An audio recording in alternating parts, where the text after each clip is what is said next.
अस्सलाम वालेकुम। मेरा नेम सादित तारिक है और आज हम पढ़ने वाले हैं इंग्लिश 201 के लेक्चर नंबर 6। तो अगर आप चैनल पर न्यू हैं तो जल्दी से चैनल को सब्सक्राइब ज़रूर कीजिएगा, क्योंकि जो भी मैं लेक्चर बनाती हूँ, जो भी वीडियो बनाती हूँ, तो आप लोग के सब्सक्राइब करने से मुझे ये कंफर्म हो जाता है कि मैंने जो वीडियो बनाई वो वाकई में इंफॉर्मेटिव थी और आप लोग के लिए हेल्पफुल रही। तो स्टूडेंट्स, हम आज का जो लेक्चर पढ़ेंगे तो वो मैं साथ साथ हाईलाइट कर दूंगी, बट हम लेक्चर को आज कंप्लीट ही पढ़ेंगे, क्योंकि जब तक हम लोगों ने लेक्चर कंप्लीट नहीं पढ़ा होगा तो हमें यही नहीं पता चलेगा कि हमारे लेक्चर में क्या चीज़ इंपॉर्टेंट थी। एमसीक्यूज़ तो कहीं से भी बनकर आ सकता है, और जो चीज़ इंपॉर्टेंट होगी, बहुत ज़्यादा मोस्ट इंपॉर्टेंट होगी, तो वो मैं आप लोगों को बताती जाऊँगी। लेकिन आप लोगों ने कॉन्सेप्ट क्लियर करना है कि इस लेक्चर में बात क्या हुई है, क्योंकि हमारा जो मकसद है वो यही होता है लेक्चर बनाने का और लेक्चर देखने का भी, कि हमारा कॉन्सेप्ट क्लियर हो सके। जब तक स्टूडेंट्स आपका कॉन्सेप्ट ही क्लियर नहीं होगा कि आपके इस लेक्चर में डिस्कशन क्या हुई है, तब तक आप लोग अच्छे मार्क्स गेन नहीं कर सकते हैं। तो जो चीज़ इंपॉर्टेंट होगी वो मैं साथ में बता दूंगी आपको। तो अपना हम आज का लेक्चर जो है वो स्टार्ट करते हैं। जैसे कि हमारे आज के टॉपिक का नाम ही डिफाइनिंग ऑब्जेक्टिव है, तो यहाँ पर हम बताना चाह रहे हैं कि वजाहत है इसकी, मकसद की वजाहत हम आज पढ़ने वाले हैं कि क्या इन्होंने पिछले ही टॉपिक से रिलेटेड किया है, तो क्या यहाँ पर करना चाह रहे हैं। तो इसकी जो आउटलाइन भी दी है उन्होंने, तो उसको पहले हम पढ़ लेते हैं। In this lesson you will learn to identify the task you will help your readers perform while they read your should. तो जो हम यहाँ पर पढ़ने वाले हैं इस लेक्चर में आज, तो इस सबक में जो हम आज पढ़ने वाले हैं वो आप उन कामों की निशानदेही कर सकेंगे जो आप अपने पढ़ने वालों को पढ़ने के दौरान अंजाम देने में मदद करेंगे। ठीक है, हम आपको जो बताएंगे वो यही बताएंगे। Tell how you want to change the readers attitude. हम बताएंगे कि जो रीडर्स हैं उनके रवैये को किस तरह से तब्दील करना चाहते हैं। उसके बाद learn your readers important characteristics. फिर बताएंगे कि जो आपके रीडर्स हैं उनकी अहम खसूसियात भी हम जानेंगे इस लेक्चर में। Learn to types of the sorry learn to, यहाँ पर इसको कर लेते हैं highlight, learn to type of your possible readers. तो हम जो है अब मुमकिन जो रीडर्स हैं उनकी एग्ज़ाम जानेंगे। तो fill in the sample worksheet that should to keep in mind when defining objectives. तो एक नमूना जो होगा हमारे वर्क का, मकसद का, उसकी तारीफ़, इस बात को जहन में रखना चाहिए। ठीक है, उसको रखेंगे कि ऑब्जेक्टिव का यहाँ पर डिफ़ाइन क्या आएगा। Learn the importance of the appropriatenesses in business and technical communication. तो मज़ीद जो हम यहाँ पर पढ़ेंगे वो कारोबार और तकनीकी बातचीत में, ठीक है, जो वस्ती की अहमियत पर मालूमात हासिल करेंगे। ठीक है, यहाँ पर हम आज का अपना लेक्चर स्टार्ट करते हैं। तो यहाँ पर जो ये सारे हम फर्दर डिटेल के साथ आज पढ़ेंगे। Identify the task you will help your readers perform while they read. तो इन कामों की निशानदेही करें जो आप अपने पढ़ने वालों को पढ़ने के दौरान अंजाम देने में मदद करेंगे। तो ऐसे कौन से काम होंगे, ऐसे कौन से टास्क होंगे जो आप अपने पढ़ने वालों को के दौरान जो अंजाम देने में मदद करेंगे, तो उनको पढ़ लेते हैं हम पहले। When you identify the task, you are describing the enabling element of purpose। जब इन कामों की निशानदेही करते हैं तो आप मकसद के काबिल आंसर को बयान कर रहे होते हैं। At a general level all task are the same of the readers perform task of the locating, understanding and using information in many ways depending on the situation. तो जैसे कि आप आम सतह पर, आम तौर पर तमाम काम, तमाम जो रीडर्स होते हैं उनके लिए यकसा हैं। जो रीडर्स हैं वो सूरत हाल पर मनहज़र हैं, मालूमात को ढूंढने, समझने और इस्तेमाल करने के लिए कई काम अंजाम देते हैं। उसके बाद as discussed earlier not only do readers vary but different readers task are help by different writing strategies. It should be part of your aim while writing to enable your readers to perform their reading task quickly and efficiently। जैसा कि पहले ज़ेर बहस आया, ना सिर्फ जो readers हैं वो मुख्तलिफ होते हैं, बल्कि मुख्तलिफ रीडर्स के कामों को लिखने की मुख्तलिफ हिकमत अमलियों की मदद से मदद मिलती है। लिखने के दौरान ये आपके मकसद का हिस्सा होना चाहिए ताकि आपके पढ़ने वालों को पढ़ने के कामों को तेज़ी से मौसर तरीके से अंजाम दे सकें। आप लोग को जो भी आप लोग राइट करें तो वो रीडर्स के लिए जो होना चाहिए, आपका जो रीडिंग टास्क होना चाहिए वो रीडर्स के लिए अच्छा होना चाहिए, यानी कि एफिशिएंटली होना चाहिए और अच्छे तरीके से यानी कि आप अट्रैक्ट कर सकें किसी को। तो सिंपल वर्डिंग में हम यही कहेंगे इसको। तो उसके बाद नेक्स्ट हम यहाँ पर एग्जांपल भी देख लेते हैं।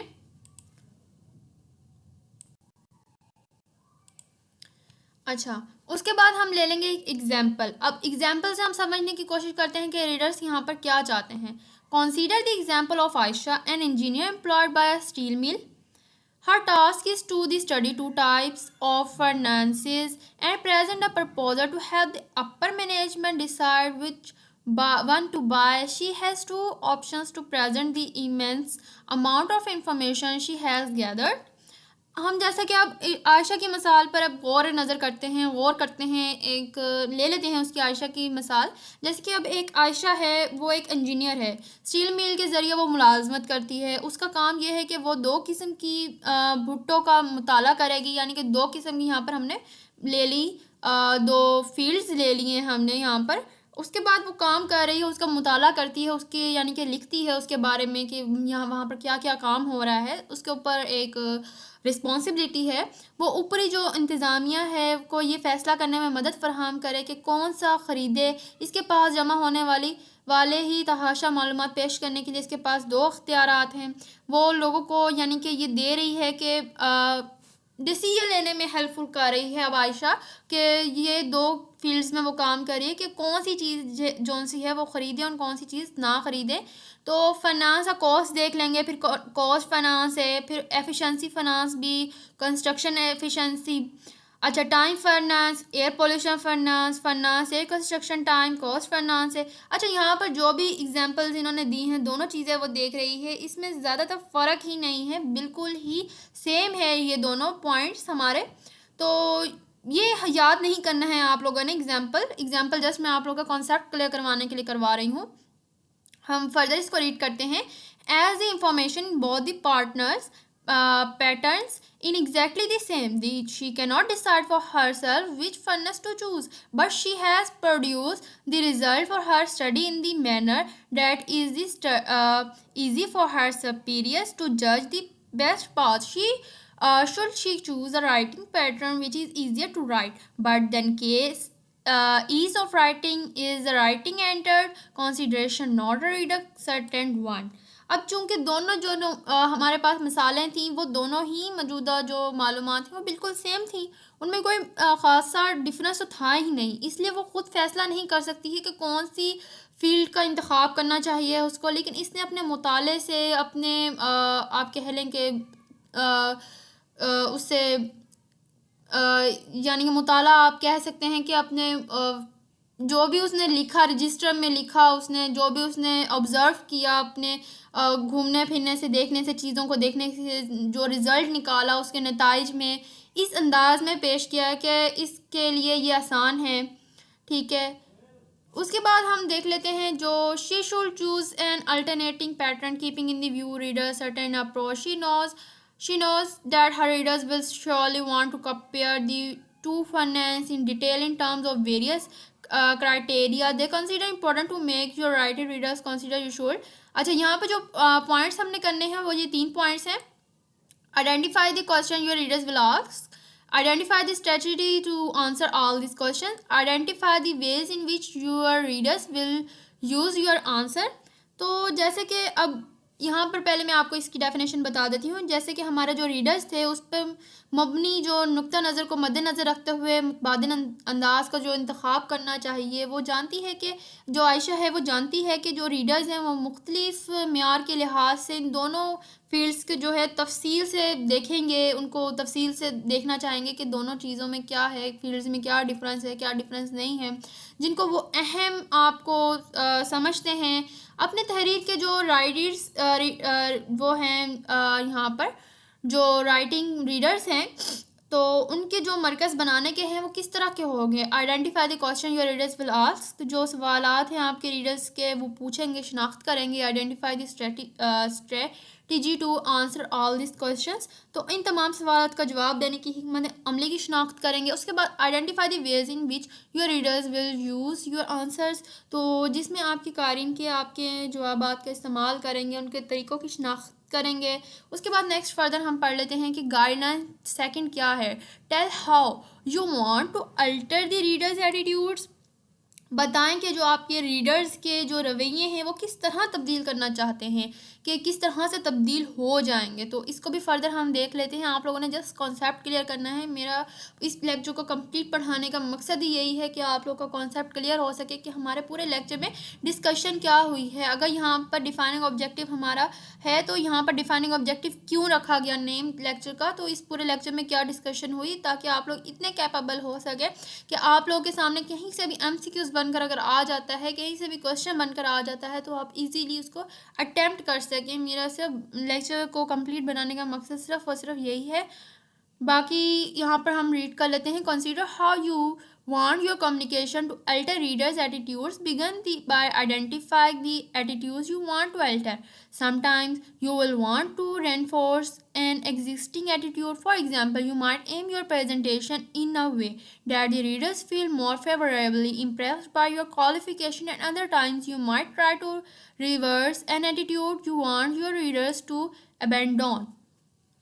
यहाँ पर अब देखिए, आप एक हदायतनामा जैसे कि उन्होंने दे दिया है, तो उसको गौर करते हैं कि आप किस तरह चाहते हैं कि आपका जो मवासलात है, आपका जो ज़रिया है, वो जो यहाँ पर रीडर्स हैं, तो उनके रवैये को रद्द बदल करें। ठीक है, जो उनके रवैये हैं उनको बदल दे, रीडर्स के रवैये ही बदल दे आपके गौर करने से। इन रवैयों की जो निशानदेही करेंगे, इन रवैयों को जो हम पॉइंट आउट करेंगे, उसको शुरू करें जिनको आप तब्दील करना चाहते हैं।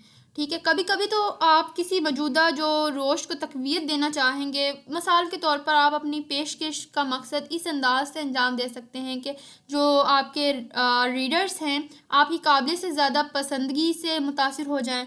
दूसरे औकात में आपको कोशिश कर सकते हैं कि जो रिव्यूज़ हैं, रिवर्स जो आपको अपने जो रीडर्स को तर्क करना चाहते हैं, एक रवैया मिसाल के तौर पर है। तो यहाँ पर उन्होंने यहाँ पर दूसरी एग्जांपल भी दी है, जिसमें हम कह देंगे कि आप कह सकते हैं, इसको मैं अपने अल्फाज में अगर कहूँ तो आप उन्हें किसी ऐसी चीज़ को पसंद करने के लिए राज़ी करना चाहते हैं जिसको वो पसंद ही नहीं करते हैं।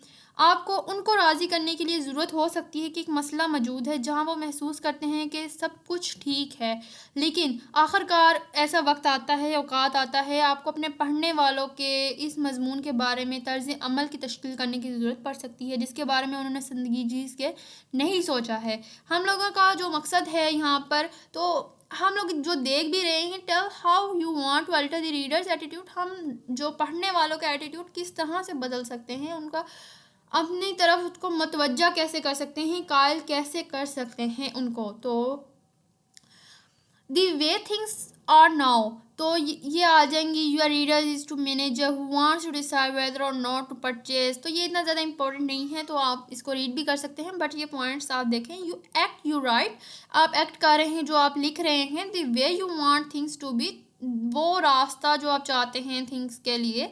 The manager decide to buy the equipment, तो ये आप लोग फर्दर रीड कर सकते हैं, इसको इतना ज़्यादा इंपॉर्टेंट नहीं है। सेकंड हमारी जो गाइडलाइन आ जाती है थर्ड, तो थर्ड गाइडलाइन हमारी जो है वो क्या है। अब थर्ड गाइडलाइन हमारी आ जाएगी कि identify and learn about your readers important characteristic, जो आपके रीडर्स हैं उनकी अहम जो खसूसियात हैं उनको पॉइंट आउट करें, उनकी निशानदेही करें उनके बारे में। तो you might want to think of your readers is term following 3 rules. अब 3 रूल्स हैं, जो हमारे रीडर्स हैं ना, जो हमारे पढ़ने वाले हैं, वो 3 किरदारों के बारे में सोचना चाहते हैं। डिसीजन मेकर्स कैसे होने चाहिए, फ़ैसला करने वालों जो फ़ैसला साज होते हैं उस तरह के होने चाहिए। एडवाइज़र्स जो मशवरा देते हैं। उसके बाद इम्प्लीमेंटर्स, ठीक है। उसके बाद हम देख लेंगे learn your readers important characteristic, जो हमारी इंपॉर्टेंट कैरेक्टरिस्टिक्स आ जाएंगी। तो उसको देख लेते हैं हम। फैसला करने वाले, अब तीनों को हम फर्दर इन तीनों पॉइंट्स को डिटेल से पढ़ लेते हैं। अच्छा, ये शॉर्ट क्वेश्चन यहाँ पर बन सकता है कि आप लोग के या एमसीक्यूज में आ सकता है कि identify learn about your readers important the characteristic. तो ये 3 कैरेक्टरिस्टिक्स जो हैं वो इंपॉर्टेंट है, तो यहाँ पर इन्होंने डिटेल के साथ दी है। फैसला करने वाला, फैसला करने वाले क्या हैं? The decision maker role is to say how the organization or some part will act when confronted with a particular situation। जैसे कि जो फैसला करने वाले हैं उनका किरदार ये बताना है कि जब किसी ख़ास सूरत हाल का सामना करना पड़ता है तो तंजीम या कुछ हिस्सा कैसे अमल करेगी। उसके बाद जो एडवाइज़र्स होते हैं वो क्या करते हैं? Advisers provide information and advice for the decision maker. जो एडवाइज़र होते हैं वो फैसला लेने वालों को मालूमात और मशवरे फराहम करते हैं। इम्प्लीमेंटेशन कब क्या है? Implementation carry out the decision that have been made. तो अमल दरामद करने वाले, फैसला करने वाले, जो नाफिज करने वाले होते हैं उनको इम्प्लीमेंटेशन कहते हैं हम। नेक्स्ट फर्दर चल जाते हैं। फैमिलियरिटी विद योर टॉपिक, जो हमारे अनवान से वाकफियत करे तो उसको क्या कहेंगे? You reduce familiarity with your topic will determine the amount of background information you will need to make your communication understandable to your audience. Keep in mind that people unfamiliar to your topic will also you want to explain how the information relates to them। तो जैसे कि आपके अब writers हैं, ठीक है, readers हैं, sorry. तो जो रीडर्स हैं आपके, उनके मौज़ों से वाकिफ़ होना आपके जो ऑडियंस हैं उनके लिए अपनी बातचीत को काबिल फ़हम बनाने के लिए पस मंज़र को मालूमात की मिक़दार का तयन करेगा।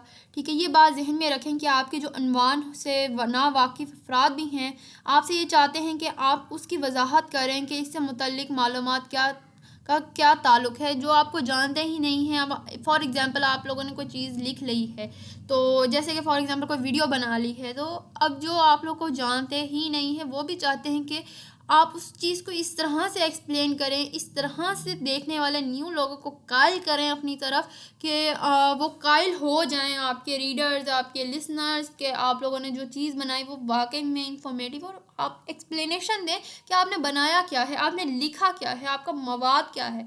तो एक्सप्लेनेशन चाहते हैं जो न्यू लोग भी हैं।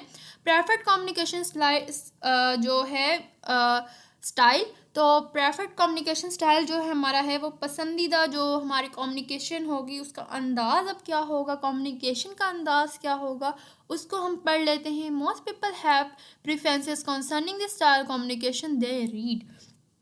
ज़्यादातर जो लोग होते हैं उनके जो कम्युनिकेशन के तरीक़ेकार होते हैं वो मुतल्लक ऐसे होते हैं, तरजीहात होती हैं जो वो पढ़ते हैं। ठीक है, to a certain extent the peoples communications preferences are shared by the customary practice in the organization that implies them। Information style may vary from a simple prose writing to the illustration with tables, graphs and charts etc। एक ख़ास हद तक लोगों की जो communication होती है उसको तरजीहात इस तंजीम में रवायती तरीक़ाकार की शक्ल में बनती है, जो इन्हें मुलाजमत देती है, जो उनको जॉब देती है, जो उनको फैसिलिटी देती है जॉब प्रोवाइड करने की। ठीक है, उसके बाद जो मालूमात का एक अंदाज़ होता है, आम गद्दी तहरीर से लेकर मेज़ तक ग्राफ और चार्ट वगैरह के साथ मिसाल के तौर पर मुख्तलिफ हो सकता है। अब अलग-अलग हो सकते हैं आपके जो लिखने का स्टाइल है कम्युनिकेशन का। स्पेशल फैक्टर्स, अब स्पेशल फैक्टर्स क्या आ जाता है यहाँ पर? स्पेशल फैक्टर्स जो खसूसी अवामिल है, खसूसियत जो आ जाएगी। Each reader is the unique, so you should be on the outlook for special reader characteristics you will not normally need to the consider। For example, you might be facing an individual who detests certain words, insist on phrasing certain statement etc। Sometimes you will also need to consider the setting in which your readers will be reading. How to consolidate information about readers? You must consolidate all information in the same way that will let you keep। तो यहाँ तक हम इसको कर लेते हैं, मैं आपको इसकी पूरा बता देती हूँ। जैसे कि अब एक नुक्ता नज़र रहना चाहिए है कि जो हमारे यहाँ पर रीडर्स हैं उनका मुनफरद है, लिहाजा आपको ख़ास तौर पर अपने जो रीडर्स हैं उसकी खसूसियात के लिए जिस पर आपको आम तौर पर गौर करने की ज़रूरत नहीं होगी। मिसाल के तौर पर आपको किसी ऐसे फ़र्द का सामना करना पड़ सकता है जो कुछ अल्फाज से नफ़रत करता हो, किसी ख़ास बयान को बोलने पर ज़ोर देता हो, वगैरह वगैरह। हम इस तरह से कर सकते हैं। हो सकता है आप लोग का ऐसा सामना हो जाए ऐसे लोगों से। कभी कभी आपको इन तरतीबात पर भी गौर करने की ज़रूरत होगी जिसमें आपको पढ़ने वाला पढ़ता हो।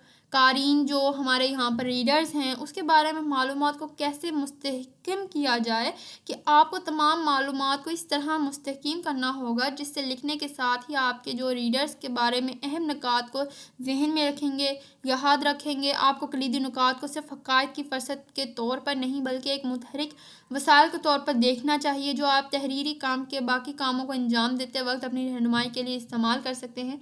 तो आप कुछ भी लिखें, आप लोगों को मैं इसको अपने अल्फाज में यही कहूँगी कि आप कुछ भी लिखें। आप अपने अगर रीडर्स को आपने कोई चीज़ लिखी है, फॉर एग्ज़ाम्पल आपने एक नावल लिखा है, ठीक है, आपने उस नावल को लिखा है। अब आपने ये देखना है कि जो सामने पढ़ने वाले लोग हैं वो किस तरह से अट्रैक्ट होंगे, उनके माइंड में क्या चल रहा है, वो उसको छोड़े ना। तो स्पेशल फैक्टर्स आपने देखकर ही उसको लिखना है।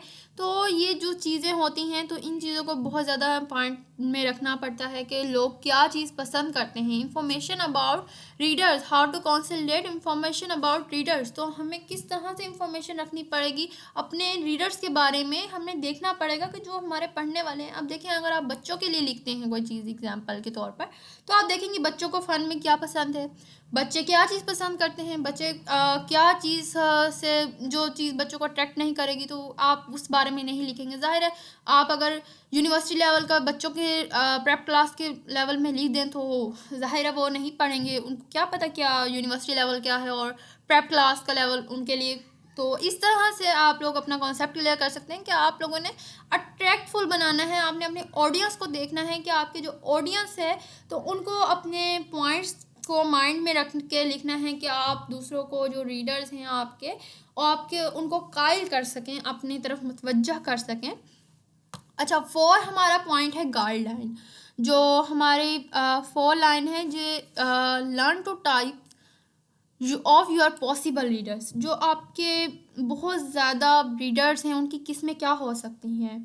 पेंटोन रीडर्स हो सकते हैं, प्रेत रीडर्स हो सकते हैं, फ्यूचर रीडर्स हो सकते हैं, मुस्तकबिल के रीडर्स हो सकते हैं, कॉम्प्लेक्स रीडर्स हो सकते हैं, पेचीदा रीडर्स हो सकते हैं। तो इस तरह के रीडर्स हो सकते हैं। हम तीनों को हम फर्दर डिटेल के साथ पढ़ लेते हैं। अच्छा, यहाँ पर डेफिनेशन बनकर आ सकती है कि पेंटोम रीडर्स क्या होता है, फ्यूचर रीडर्स क्या होता है, कॉम्प्लेक्स रीडर्स क्या होता है। तो इसकी आप लोगों ने तीनों की डेफिनेशंस जो है वो लाजमी तौर पर कर लेनी है क्योंकि ये इंपॉर्टेंट है। पेंटोन जो रीडर्स हमारे होते हैं, जो प्रेत कह सकते हैं हम इसको उर्दू में, इसको हम डेफिनेशन यहाँ पर इसकी पढ़ लेते हैं। In some situations most important readers may be hidden from you. Written communication address to one person are used by others. These real but unnamed readers are called phantom readers. तो इसकी ये definition आ जाएगी कि कुछ हालात में सबसे अहम जो रीडर्स होते हैं वो आपसे पोशीदा रह सकते हैं।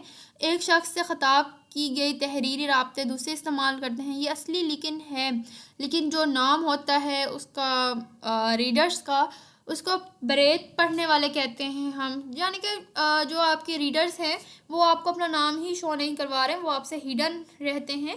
तो इस तरह से वो उसको कह सकते हैं कि वो हिडनली आपका पढ़ रहे हैं, आपने जो राइट किया है। पेंथॉन टॉम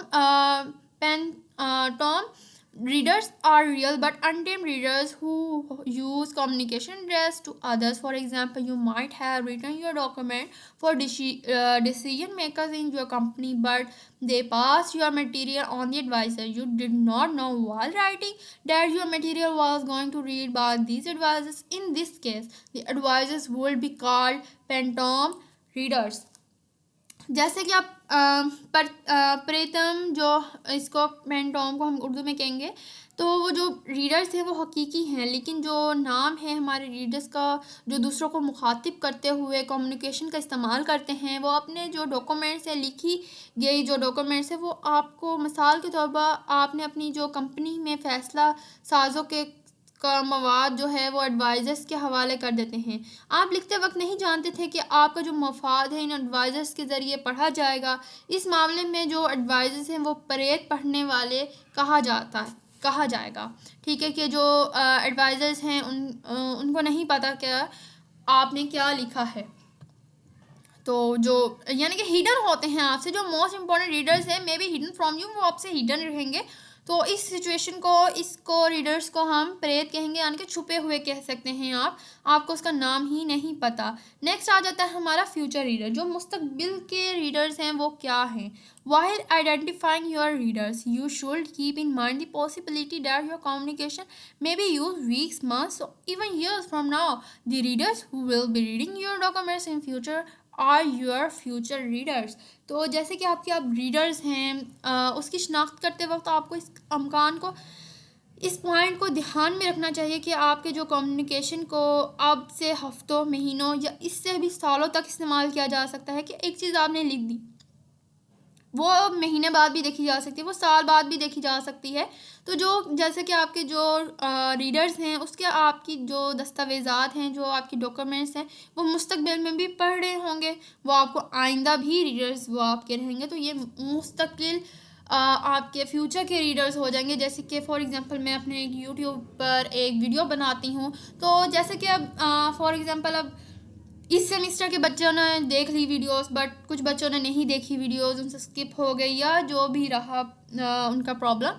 लेकिन फ्यूचर में मेरे वीडियो कोई और स्टूडेंट देखता है, किसी और बच्चे को पसंद आती है, किसी और स्टूडेंट को पसंद आती है, तो वो महीने बाद देख सकता है, तो वो साल बाद देख सकता है। तो वो फ्यूचर जो होंगे वो मेरे रीडर्स हो जाएंगे, वो फ्यूचर के हो जाएंगे। तो वो फ्यूचर के जैसे आप कह सकते हैं आपकी ऑडियंस हो जाती है। तो वो इसी तरह से रीडर्स भी होते हैं। तो जो आपने लिखा वो फ्यूचर में चले गए। अच्छा, कॉम्प्लेक्स रीडर्स। अब कॉम्प्लेक्स क्या है? जो कॉम्प्लेक्सिटी कर रहे हैं, जो इसमें पेचीदा कारीन हैं, वो कौन से हैं? Complex readers are the readers consisting of the diverse groups with widely varying background and responsibility, each with a different agenda, each with a different way of the functioning and communication. जो पेचीदा readers हमारे होते हैं वो मुख्तलिफ ग्रोहों पर मुश्तमिल होते हैं, उन पर कॉन्सिस्ट कर रहे होते हैं, जो बड़े पैमाने पर वाइडली वेयरिंग बैकग्राउंड होता है उनका, बड़े पैमाने पर मुख्तलिफ जो होते हैं उनका पॉइंट ऑफ व्यू होता है। ठीक है, पस मंज़र होता है, रिस्पॉन्सिबिलिटीज़ होती हैं, जिम्मेदारियां होती हैं, उनके हामिल होते हैं। हर एक अपना एजेंडा मुख्तलिफ होता है, each with a different agenda. हर किसी का अपना मुख्तलिफ एक एजेंडा होता है, जिसमें हर एक काम करने वाले और बातचीत का एक मुख्तलिफ अंदाज रखता है। उसके बाद हमारा आ जाता है गाइडलाइन 5 गाइडलाइन हमारी क्या है? Fill in a sample worksheet that should be kept in mind when defining objectives। तो डिफाइनिंग ऑब्जेक्टिव्स, ओवरऑल पर्पस हमारा क्या है, जो कि एक नमूना है कि एक वर्क की जो शीट पर पुर करें, जिसे मकसद की वजाहत करते वक्त जहन में रखना चाहिए है। जो गाइडलाइन हमारी 5th है तो वो क्या है, तो उसको हम देखेंगे। ओवरऑल हम उसको देखेंगे। What are you writing? तो आप क्या लिख रहे हैं? सबसे पहले तो what prompts you to write? आपको लिखने का इशारा क्या है? आपका लिखने का यानी कि इशारा किस तरफ जा रहा है, आप किस तरफ बताना चाह रहे हैं, क्या आप लिख क्या रहे हैं? What outcome do you desire? आप किस नतीजे की ख्वाहिश में हैं, क्या आपका नतीजा क्या निकलेगा? तो हम इसको फर्दर डिटेल से पढ़ लेते हैं। ये जो क्वेश्चन आएंगे यहाँ पर, रीडर्स प्रोफाइल, जो रीडर्स की यहाँ पर प्रोफाइल आ जाएगी, जो कारीन की प्रोफाइल है रीडर्स की, जो पढ़ने वाले हैं, वो किस तरह से आ सकती है? Who is the primary reader? Primary readers कौन है? What is the readers relationship to you? अगर आपको पढ़ने वालों के साथ क्या ताल्लुक़ है आपका? What are your readers job title and responsibilities? आपके जो रीडर्स की मुलाजमत का ओहदा है वो जिम्मेदारियाँ क्या हैं? Who else might read your communication? और कौन हैं जो आपकी बातचीत पढ़ सकते हैं? How familiar is the reader with your communication? यहाँ पर आपकी बातचीत के साथ जो आपके रीडर्स हैं वो किस तरह वाकिफ़ हैं? How familiar and the readers with your speciality? आप ख़ास के साथ अपने रीडर्स के लिए किस तरह वाकिफ़ हैं। Does your readers have certain communication preference, जो आपके यहाँ पर रीडर्स हैं आपके तो उनको यकीन करवाना उसकी मवासलात की तरजीहात हैं।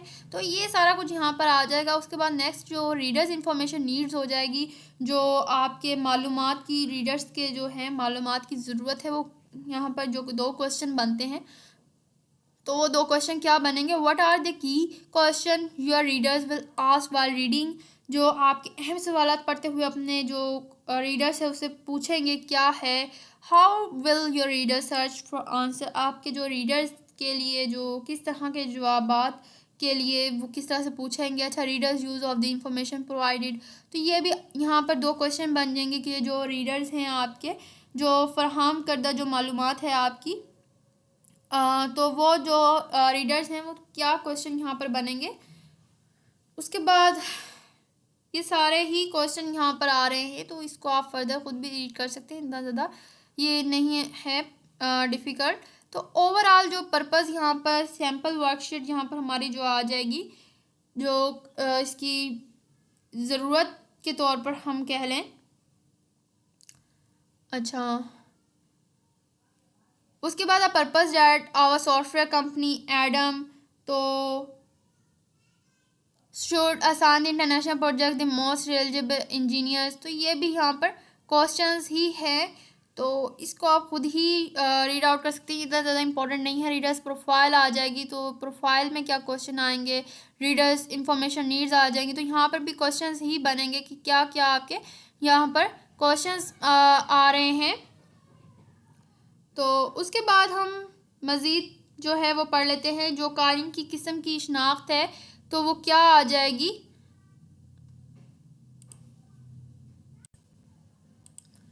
तो ये इतना ज़्यादा यहाँ पर इम्पोर्टेंट नहीं है। उसके बाद जो यहाँ पर रिवीजन ऑफ गाइडलाइंस आ जाएगी कि identify the readers by role, तो यहाँ पर क्या चीज़ आ जाएगी, तो वही सारा कुछ जो हमने आज के पूरे लेक्चर में पढ़ा है। डिसीजन मेकर आ जाएगा हमारा, ठीक है, फैसला करने वालों के लिए एडवाइज़र्स आ जाएंगे, इम्प्लीमेंटेशन आ जाएंगी। फिर उसके बाद आइडेंटिफाइंग दी रीडर्स बाय टाइप, तो वो कौन कौन सी टाइप हैं, तो ये हम फर्दर ऊपर रीड कर चुके हैं।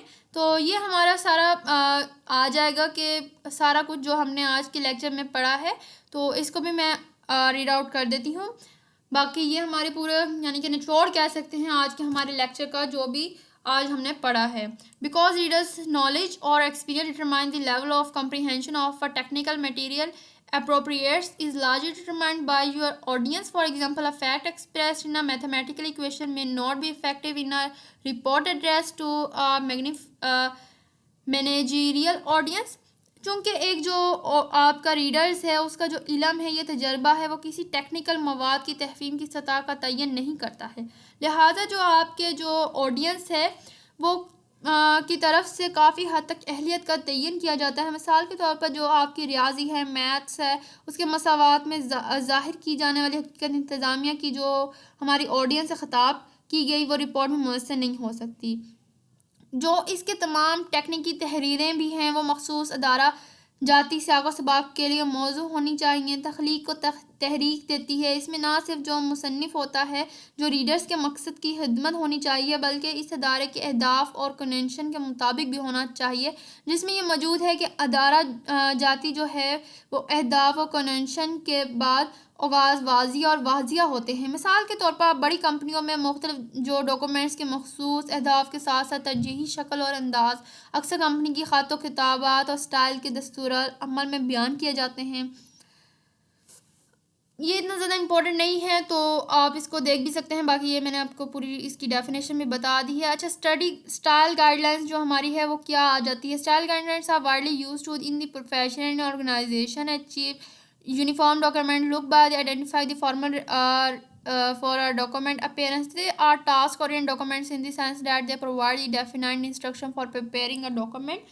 जैसे कि अब अंदाज़ हदायतनामा होता है, अंदाज़ होता है, स्टाइल होता है गाइडलाइंस का हदायत करने वालों का, तो वो जो अंदाज़ है उनका डॉक्यूमेंट्स पेश करने वालों के लिए वो बाज़ाब्ता तकाज़ों की शनाख्त करके एक यकसा डॉक्यूमेंट नज़र हासिल करने के लिए पेशेवर अफराद और तंजीमों में स्टाइल गाइड्स का वसी पैमाना पर इस्तेमाल होता है, वो इस लिहाज से टास्क पर मबनी जो डॉक्यूमेंट्स हैं वो जो डॉक्यूमेंट्स तैयार करने के लिए कतई हदायत मुहैया करती हैं।